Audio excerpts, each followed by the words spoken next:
మీరు open plots పై invest చేయాలి అనుకుంటున్నారా? అయితే మీకోసం ఒక మంచి ప్లేస్ సిద్ధంగా ఉంది.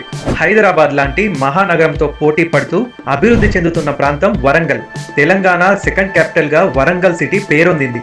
ఈ రెండు అద్భుత నగరాలను కనెక్ట్ చేసే highway Hyderabad Warangal highway NH 163. Warangal highway biggest industrial corridor గా అభివృద్ధి చెందుతోంది. ఈ అభివృద్ధిని దృష్టిలో పెట్టుకొని వరంగల్ హైవేకి దగ్గరలో శ్రీ సిద్ధి వినాయక ప్రాపర్టీ డెవలపర్స్ వారు ప్రతిష్టాత్మకంగా స్థాపించిన వెంచర్ మనీ ప్లాంట్ టౌన్షిప్. ఇది 120 ఎకరాల మెగా డిటిసిపి లేఅవుట్. ఈ వెంచర్ ఆలేరు పొలంపాకలో లొకేట్ అయి ఉంది. భవిష్యత్తులో ఖచ్చితంగా అద్భుతమైన రిటర్న్స్ వస్తాయనడానికి ఎలాంటి సందేహం లేదు. ఫ్లాట్ తో పాటు సిరులు కురిపించే శ్రీగంధం ప్లాంట్స్ ని కూడా ఫ్రీగా ఇస్తున్నారు, అది కూడా అతి తక్కువ ప్రైస్ లో. మరి ఇంకెందుకు ఆలస్యం, వెంటనే ఈ క్రింది నెంబర్కి కాల్ చేసి మీ సైట్ విజిట్ ని ప్లాన్ చేసుకోండి.